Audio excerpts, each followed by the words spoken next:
Hey everybody, welcome to Allen Heath Sound. My name is Dave, and today we're going to talk about a new console to me. Now, typically, I've lived within the Behringer X-32 or the Midas M32 ecosystem. Obviously, I've got a Behringer Wing that I've done a couple of videos on, but haven't really put much out on the channel about that. But today we're going to dive into a console about the same age as the X-32. You might have run across this in your path, but this is the Allen Heath QU-32. So the console has some great reviews on it in terms of the sound quality of it, but what I want to dive into is the functionality.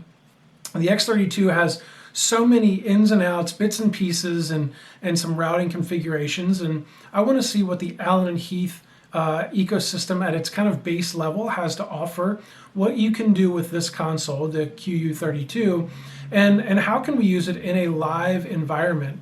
Now, obviously, many of you guys might have moved on to, say, the SQ series if you're running Allen Heath, which has a lot more flexibility in what I've told with routing inputs and outputs and even onboard tools and effects similar to what the Behringer has to offer. But for today, we've got a QU-32 in our hands, so we're going to go through, we're going to unbox it and kind of talk about what I see right out of the box. And then we'll get to building a mix on it as well, and what I've been able to do just with a short probably 20 minutes of fiddling around with it. I won't take you for all 20 minutes, but see what the outcome was at the end for building a mix from multi-tracks that I've got from my church.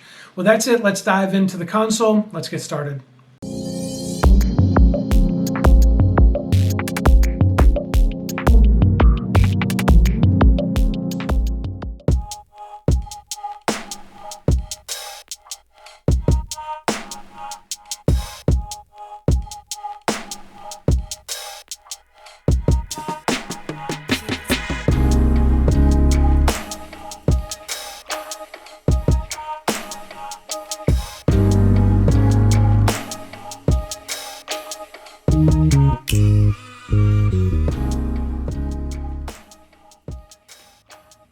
It's kind of interesting to load up a new scene, not a new scene, but a scene from someone else's setup, and just kind of take a peek. So we fire this thing up.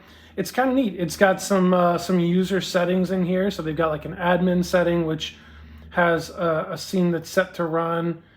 You can click on QU, and you can set up a scene there. Basic, it looks like it's preset to a band practice scene. Standard is Sunday school. All right, so at quick first glance, this thing is very much like the Allen Heath, what is it, DL3200, the 32 channel, maybe it's 2400, I forget, but it's the 32 channel analog version of this console. It has all the same inputs, it's got all the same kind of ascending and matrix and mixes. It's really that same console just put into a digital platform. And so you're going to see this as a much more standard or basic version than even, say, the X-32. You know, one of the big things that I see we're missing here are scribble strips. We don't have any scribble strips, so you're going to end up having to live the life of tape or little stickers that you might stick here. But the benefit is you do have 33 faders actually, but 32 mixing faders and one master fader, and you only have 2 layers. So that's a bit more simplistic. You have your inputs down here on the bottom layer, and then if we flip to this top layer, that's where you get stereo inputs, effects returns. You've got some group 1, 2, 3, 4, 5, 6, and 7, and 8. So your 4 stereo group masters. You've got some effects sends, which is for the built-in effects that we'll take a look at because I haven't even looked at those yet. And then you have kind of your mix buses. So you've got mix 1 through 4, which can be mono, and then 5 through 10, which can be stereo. And then you've got matrix 1, 2, 3, and 4, which are going to be typically stereo matrices. And then you've got some DCAs, and I'm not sure necessarily how those DCAs are going to work for the normal functionality of this console. If you're mixing on the input layer, how do you get to the DCAs? That's another benefit of, say, the X32 or the M32. You have two separate banks of faders, so you can have inputs on one side and then your DCAs or mix buses on the other. This is just two layers and that's it. One of the other things you'll see is over here on the far right. If you've ever used the X32 edit software, and sorry, I'm going to refer to this in terms of X32 because the majority of my users so far are X32 related. But if you wanted to build a mix with your inputs, you can find mix 1 here, and this is going to be your master. And then you could build with your input faders. You could put things wherever you want them. And when you go back to the main bus, that's here. So this is your mix for mix 1 or mix bus 1, 2, 3, and 4. Then you have 5, 6, 7, 8, 9, 10. Again, 3 additional mix buses, but these are going to be stereo now. So if you're running stereo in-ears, this is kind of preset for that. If you've got effects, you can go effects here, or maybe we bring up some input faders here for effects 1. And then if we go back to the main bus, I will say these faders are really snappy, a lot snappier than the X32 that I'm used to. Groups, I'm going to assume that groups 1 and 2 we can build with our input faders again, but keep in mind that we're going to look and see how our mix buses are set up versus our groups. I'm sure that this color coding over here of dark blue versus, say, lighter blue has some impact, whether they're pre-fader or post-fader. We're going to have to dive in and figure that out. The other thing that you'll see up top is kind of your basic controls. So you got your preamp or your gain setting. You've got your high-pass filter. You've got your parametric EQ. Then you've got the capability of doing fader flip here for a GEQ. You do have your pan knob. You've got kind of a one knob compressor, and you've got your gate there. So we're going to play with this stuff. I've got my laptop set up. I'm going to try and get a chance to just build a general mix, just dial in the 16 tracks or 20 tracks that I'm used to using, dial them in here. I'm not going to build a scene, but I do want to get into kind of the functionality of the board. The other thing we'll see over here on the right-hand side, stereo 3 input. It's kind of nice. They stuck it right here on the top. It's an 1/8 inch kind of headphone jack input. So if you've got, some sort of machine that you don't want to take up stereo 1/4 inch jacks and it's just a phone or something, you can plug that in right here. You do have a USB input on the front for a thumb drive. You got your headphones, which I'm going to plug my headphones in here and use the headphone volume. And then you've got this alternate out. I'm not quite sure what that's for, but we'll figure that out. You got your talk back button, which is kind of nice. So if you got a mic plugged into the back, you've got talk, and you can see how that comes up here on the screen when you push it. And then we've got some soft keys. These are programmable soft keys, typically going to be used for muting mute groups. So 1, 2, 3, 4 looks just on the screen right there like those are preset for mute groups. We'll have to figure out what the other ones can do and what they're used for. But that's a quick overview of the board. Let's take a look at the back and talk about all of the inputs and outputs that are on the back of this console. So back here in the back, we do have a lamp input. You can see the line in versus the microphone in. So you actually have 32 1/4 inch mono inputs on this console in addition to the 32 XLR inputs. Now you can't use both at the same time, but if you're running kind of an older rig, then you do have that capability. We've got, so that's our 32 inputs right there. That is pretty nice. Back on this side, you've got an additional lamp and your talkback microphone input. So as we come to the output side, or I guess still the input side, we've got your stereo 1 and 2 inputs. We've got a 2-track out. Oh, this is the alternate out. Okay. So that I guess would be for like studio monitors maybe. You've got your main left and right out designated. And then we back out here, we've got the mix outs, we've got group outs, and then we have matrix outs. So again, your matrix outs are going to be stereo. So we've got 2 stereo matrixy outputs. We've got 1, 2, 3, and 4 group outputs. So those could be mixes as well, but again, stereo designated. And then we've got 1, 2, 3, 4 mono outputs, and then 1, 2, 3 stereo. So these are your kind of mix buses. So this is kind of nice. I mean, if you're running, like my group on Sunday morning, we could get away with running 4 mono, and then you've got 3 stereo in your monitors if that's what you needed to do. But you've got some flexibility there. Then we've got a snake input. And I'm not sure if this is AES50 or what the I don't know. One of y'all smart people could tell me what network this runs on. But then we've got a network switch for controlling remotely. We've got our USB, which we're going to use here in just a minute. Got a nice little power light just to say, hey, we're on. And you've got your power on this side. So that's the back of this console. We've got lots of inputs and outputs. And yep, let's dive into trying to build a mix now. All right, so we're going to go ahead and take a look at the QU-32 here. I do have it set up with my studio monitors. I did find out the alternate out, which is up here. That is just 1/4-inch outputs, and I wired that right into my monitors. And if I bring this up, if I had anything playing, you'd be able to hear it. But what I'm going to do is just run you out of the main outs into my recorder so that I can hear what you can hear, and then we'll overlay my voice through this camera over top of it so we can hear what I'm saying when I'm saying it. So to start out with, I've got just a basic mute group set up. I was doing some A/B testing. So right here, 27 and 28, this is actually my live stream mix from that day coming in. And so I've got that set up on mute group 2, and then I have mute group 1 being everything else that I'm using here in terms of input channels. And so I was able to do kind of an A/B switch where I could just listen to my mix and then listen to the live stream mix back and forth. But instead of having something blinking the whole time, I'm actually going to unmute that and just turn that down. We don't need that. You can see that you can link channels in and out together, so that's kind of nice. As snappy as these are when we go from layer to layer, if I go layer here,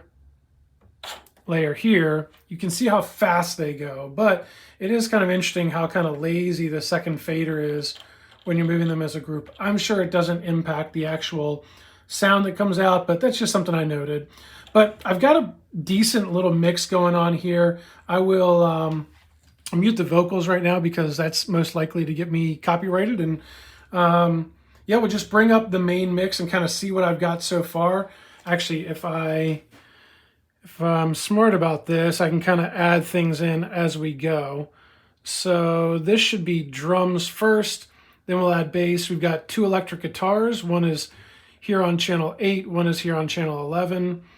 We've got some pads here that I'll mute as well. And then we've got 2 vocals. So let's see what this sounds like, and we'll get into some music.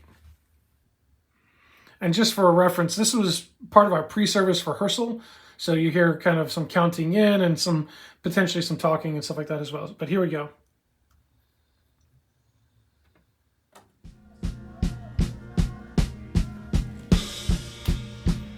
So this is just the drum set. We've got some basic EQ and compression going on in each channel. If I select, this is the kick drum up here. We've got some EQ, and apparently I didn't even turn the compressor on, maybe I'll turn some compression on. That's fine. We've got snare top, got snare bottom, got tom 1, tom 2, which is a floor tom. Got our overheads, which I'm just doing low cut on. So this is the drums if I add in bass.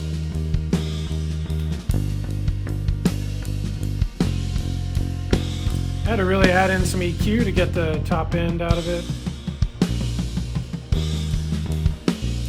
And we'll add electric guitar 1.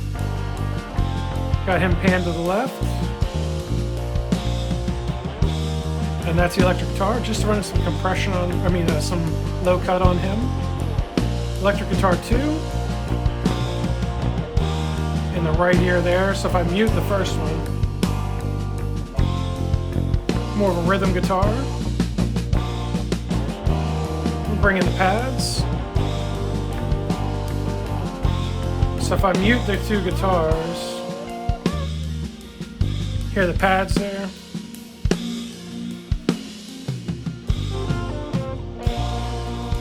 We'll go back to the beginning here, and then we'll hear the, this is just on a loop, so we'll hear the vocals come in.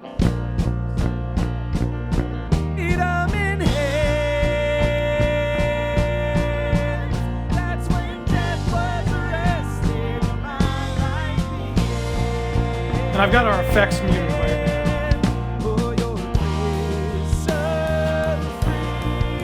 So these are our effects. So I've got a reverb here.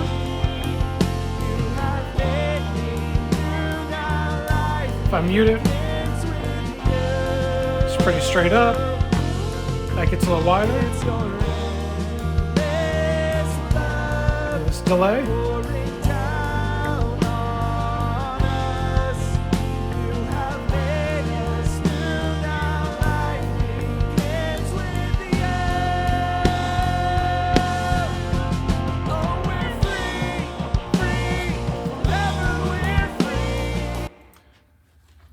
So apparently I don't have the delay doing much right now. If we look at effects 1 over here, there we go, this is effects 1. We can see I've got just a basic blend of instruments and all, just a general reverb for the room, just to add a little bit of ambient sound to it. But this is just a quick mix that I built. I do want to take a look at the effects, because the effects are pre-built in. I didn't find any flexibility on them outside of some of the settings. So if we look up here at effects, I can click on the effects tab button here. And so effects 1 is just set up as a reverb, and you kind of get what you get. Reverberation live. So, I mean, it's not a bad reverb. You've got a couple different settings in here. You can mess with the decay time. I turned that down from, I think, 3 seconds to 1.5. But that's, you get a reverb. Effects 2 is also a different reverb, so you could have 2 different reverbs. Effects 3 is this tap delay. I did not explore setting up a soft button over here as your tap. I just kind of did a general setting when I was messing with it. And then effects 4 right now is a doubler. I really like a doubler. It's got a cool, we have a third vocal in here, but he doesn't sing in this song. But I was messing with him when the music came down and got a little softer. I threw him into the doubler, and it kind of made this chorus effect, which is kind of nice. So I just took what was in here. I built a basic mix. I went through and just grabbed my inputs at first, built a mix. Then I went back and did some EQ and some compression, refined the mix. Then I added in some reverb to get a bigger sound, and then mess with the delay a little bit. But in the end, the console sounds good. You got a real basic mix that I've built here. There's a lot more that could be done. I mean, this may be way more than what you need for your room, depending on what your room is. You may not need this much drums in your room, and that's where we get into kind of building a post-fader mix bus. So that's what I'm going to explore in the next video, is how can we build, from this basic mix, how can we build a live stream mix that's running out of a separate output from this desk? How can we EQ and compress it, and can we really refine it, and maybe look more at the effects and see if they have anything that's, a limiter or something like that is an emulation that we can utilize in the desk. Maybe we go kind of like I do in the X-32, where we build a live stream on a stereo mix bus, and then we send that to a matrix, and the matrix, we use the compressor on that channel as a limiter. Who knows?